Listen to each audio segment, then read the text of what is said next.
शामली से बड़ी खबर है, जहां पंचायत चुनाव से पहले पुलिस ने अवैध हथियार फैक्ट्री का खुलासा किया है। कैराना थाना क्षेत्र के इकबालपुर मोहल्ले में छापेमारी के दौरान पुलिस ने 19 बने और 11 अर्धबने तमंचे बरामद किए हैं। फैक्ट्री संचालक फैयाज को गिरफ्तार कर लिया गया है, जबकि उसके 2 साथी फरार हैं। पुलिस के मुताबिक फैयाज 800 रुपए में तमंचा बनाकर अपने साथियों को 2000 में बेचता था, जो आगे 5000 रुपए में बेचते थे। आरोपी दक्षिणी राज्यों तक तमंचों की सप्लाई करता था। एसपी शामली MP सिंह ने बताया कि पुलिस टीम को इस सफलता पर 15,000 रुपए का इनाम दिया गया है। एक थाना कैराना में विगत सप्ताह एक फायरिंग हुई थी। उसमें जानकारी हुई कि ये एक जो तमंचा बरामद हुआ था वो लोकली मेड है, थाना कैराना के किसी मोहल्ले का है। और उसको देखते हुए इसके अलावा भी आपको मालूम है कि अगले बरस में पंचायत चुनाव होने वाला है। इस पर हमारी टीम काम कर रही थी। जानकारी हुई कि थाना कैराना का ही एक व्यक्ति फयाज नूर मोहम्मद है, जो मोहल्ला इकबालपुरा का मूल निवासी है। वो तमंचे की फैक्ट्री में पहले जेल जा चुका है और वर्तमान में वो अपने घरों पे तमंचा बना रहा है और सप्लाई करवाता है। वो हमारी थाना कैराना की पुलिस टीम हमारे ASP साहब के और CO साहब के नेतृत्व में काम किया इस पे। उसकी कल रात में गिरफ्तारी हुई और उसके घर से कुल 19 कंप्लीट रेडी टू फायर तमंचे बरामद हुए। उसमें लगभग 12 तमंचे 12 बोर के हैं, शेष 315 बोर के तमंचे हैं और 11 ऐसे मटेरियल बरामद हुए जिससे कि वो तमंचा तत्काल बना के वो सप्लाई कर सकता है। कुल 30 लगभग बने तमंचे बरामद हुए। इसके अलावा बहुत बड़ी मात्रा में उसके घर से ही तमंचे बनाने के सामान और उसकी धौकनी और कब्जा बरामद हुआ। इसने बताया कि मैं पेशेवर पहले से काम करता रहा हूँ और मैं 2 बार थाना कैराना से और 1 बार थाना बिनौली बागपत से जेल जा चुका हूँ। मैं इसको लोकली सप्लाई करता हूँ। हमारे साथ में एक लड़का इसरार है और याहिया है, जिनको मैं लगभग 2000 रुपये में सप्लाई करता हूँ और वो सभी लोग जाके इसको 5000 रुपये में बाहर सप्लाई करते हैं। तो ये मूल रूप से 3 लोगों का पूरा गैंग है। ये पूरा निर्माण करता है, जो बनाता अपने घर पे, और इसकी लागत लगभग 800 रुपये आती है। पानीपत, कैराना और शामली, मेरठ से ये सामान परचेज करता है और लाके अपने यहाँ बना के इसको रेडी टू मूव में ये सप्लाई करता रहता है। तो काफ़ी एक अच्छा वर्क है हमारे थाना कैराना SHO समयपाल अत्री उनकी टीम का। इन लोगों ने काफ़ी अच्छा काम किया है और मुझे लगता है कि जो पंचायत चुनाव आने वाला उसमें काफ़ी सहूलियत हमको मिलेगी और प्लस जो सप्लाई अवैध तमंचों की हो रही थी यहाँ पे वो हमारी बंद हो जाएगी।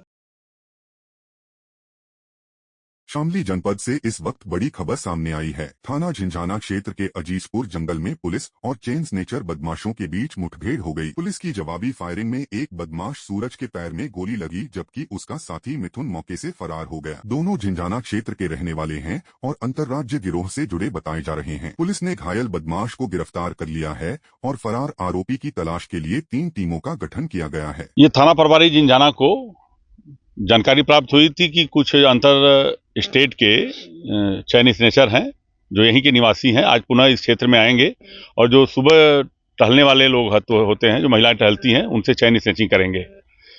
इस सूचना पे और जो थाना एक अपराधी है जो यहाँ का वांछित अभियुक्त भी है, इस सूचना पे जो अजीबपुर है और काला माजरा, इस रोड पे इन लोगों ने अपनी टीम के साथ घेरेबंदी करी थी।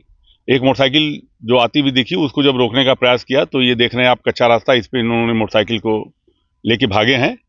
जब कुछ दूर आगे बढ़े तो इनकी मोटरसाइकिल पलट गई है, जहाँ पे फिर थाना प्रभारी की टीम द्वारा इनको रोकने का प्रयास किया गया तो इन्होंने थाना प्रभारी की टीम पे गोली चलाई है, जिसमें एक अभियुक्त है जिसका नाम है सूरज सनाफ लाखन, खानपुर झिंझाना का रहने वाला है। इसके दाहिने पैर में गोली लगी है और इसको अस्पताल में भर्ती कराया गया है, जिसकी हालत सामान्य है। और जो दूसरा अभियुक्त है, आप देख रहे हैं घने गन्ने का खेत है, इसमें से भागा हुआ है मिथुन सनाफ बिल्लू, अलाउद्दीनपुर झिंझाना का रहने वाला है। ये भागने में कामयाब हो गया है। जो घायल मुलजिम है, इसके कब्जे से एक तमंचा, एक खोखा कारतूस और 3 जिंदा कारतूस बरामद हुए हैं और एक मोटरसाइकिल बरामद हुई है जिसपे नंबर प्लेट नहीं है, यह भी चोरी की प्रतीत होती है।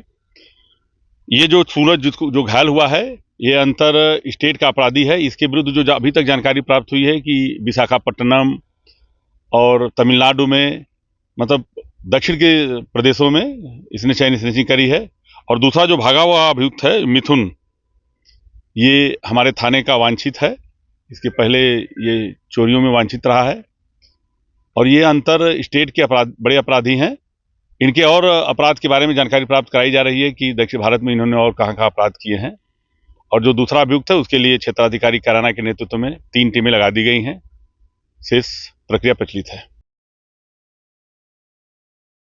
मुजफ्फरनगर में पिंटू सैनी हत्याकांड को लेकर हंगामा मच गया है। परिजनों ने पुलिस पर गंभीर धाराएं हटाने का आरोप लगाते हुए परिवार सहित आत्मदाह की चेतावनी दी है। मामले की जानकारी मिलते ही को सिटी सिद्धार्थ मिश्रा नगर कोतवाली पहुंचे और परिजनों से बातचीत कर निष्पक्ष जांच का भरोसा दिलाया। बताया जा रहा है कि पिटाई के बाद पिंटू सैनी की अस्पताल में मौत हो गई थी। इंसाफ न मिलने पर परिजन बड़े प्रदर्शन की तैयारी में हैं।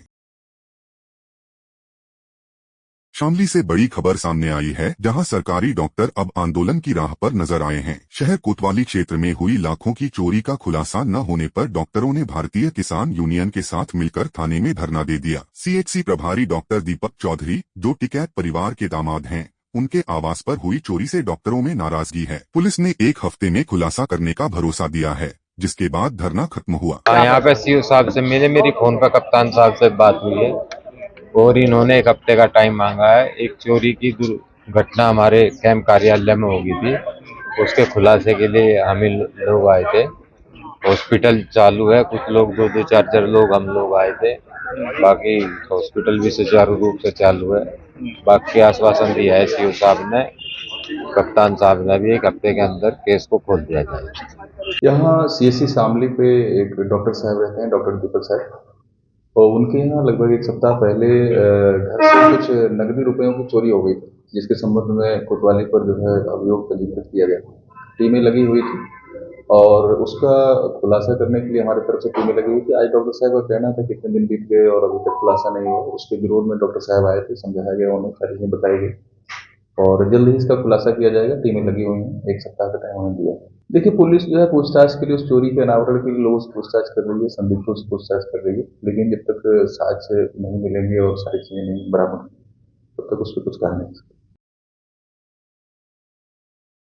मुजफ्फरनगर से बड़ी खबर, एकता विहार कॉलोनी में फिर भड़का गेट विवाद। गेट पर ओम एकता विहार लिखे जाने के बाद 2 पक्ष आमने सामने आ गए। सभासद पति प्रमोद कुमार ने आपत्ति जताते हुए गेट पर चढ़कर ओम मिटाने की कोशिश की। सूचना पर पहुंची पुलिस ने भीड़ को नियंत्रित किया और स्थिति को बिगड़ने से बचाया। कुछ माह पहले भी इसी गेट को लेकर मंत्री अनिल कुमार के हस्तक्षेप से समझौता हुआ था। फिलहाल इलाके में शांति है और पुलिस लगातार निगरानी कर रही है।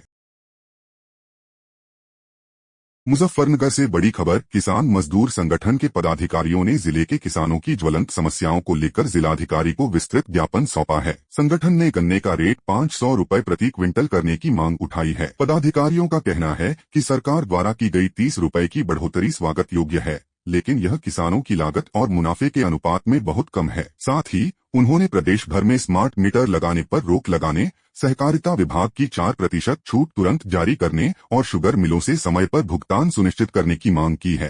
संगठन ने चेतावनी दी है कि यदि इन मांगों पर जल्द कार्रवाई नहीं हुई तो किसान मजदूर संगठन जिले भर में आंदोलन करने को मजबूर होगा। आज ये हमारे राष्ट्रीय अध्यक्ष ठाकुर पूर्ण सिंह जी ने ये पहले ही घोषणा की थी कि प्रदेश के प्रत्येक जिले में 30 अक्टूबर को एक ज्ञापन का प्रोग्राम होगा और इसमें हमारी जो मुख्य मांग रही, पहली मांग ये थी गन्ना बढ़ोतरी। किसान को उसकी मेहनत के अनुसार गन्ने का रेट नहीं मिल रहा था, लेकिन इसी बीच में सरकार ने ये 2 दिन पहले कल जो है घोषणा की 30 रुपये प्रति क्विंटल बढ़ाने की।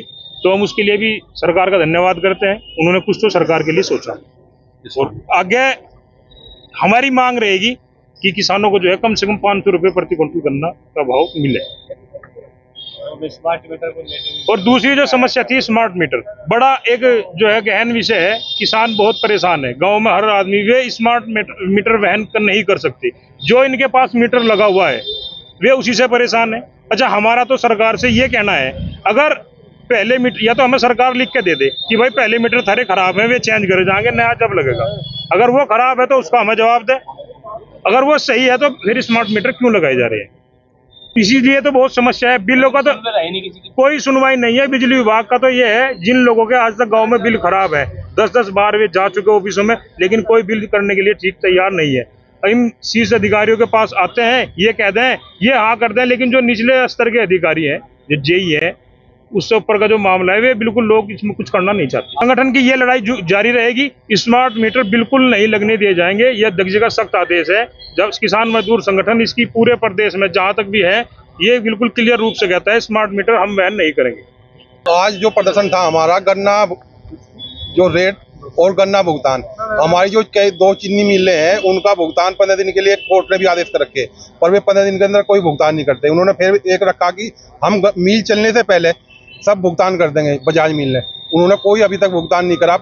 और हम इसके लिए मांग रखते हैं कि मतलब कोर्ट के आदेश है 15 दिन के अंदर जो भुगतान नहीं होगा तो उनकी आरसी काट के उनसे उनका भुगतान कराया जाएगा। कोर्ट की कोई अधिकारी नहीं मान रहा, ना मिल मान रहा। गन्ना का खर्च है वो बहुत बढ़ चुका, 30 रुपये बढ़ा है, वो बहुत धन्यवाद सरकार का।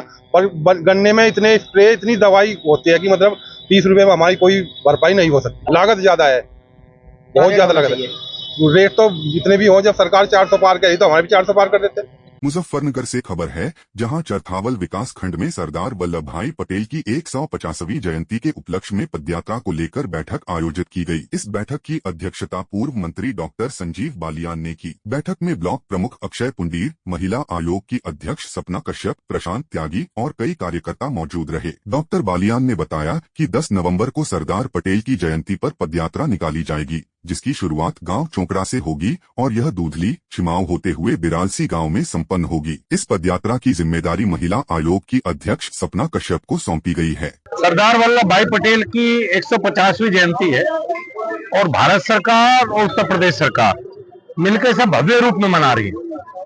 सरदार पटेल भारत की एकता के जनक माने जाते हैं, तो जनता तक उनकी बात पहुंचाई जाए। तो हर विधानसभा में एक 8-10 किलोमीटर की पदयात्रा भी होनी है। तो चरथावल विधानसभा में 10 नवंबर को चोकड़ा गांव से शुरू होकर बिरालसी तक करीब 10-12 किलोमीटर ये पड़ेगा, उस पदयात्रा का आयोजन किया जाएगा। और ये एक पार्टी का कार्यक्रम नहीं है भारतीय जनता पार्टी का, ये एक जनता का कार्यक्रम कह सकते हैं, जिसमें सरकार का भी सहयोग रहेगा। तो हमारी जो ऐसे चुनाव लड़ी सपना कश्यप जी इस यात्रा की प्रभारी हैं। हमारे दोनों प्रमुख हैं जो 2 ब्लॉक पड़ते हैं, चरथावल और बघरा, और बाकी पार्टी के लोग सभी इस यात्रा में सहयोग करेंगे। इस यात्रा की तैयारी के लिए आज ये बैठक बुलाई है।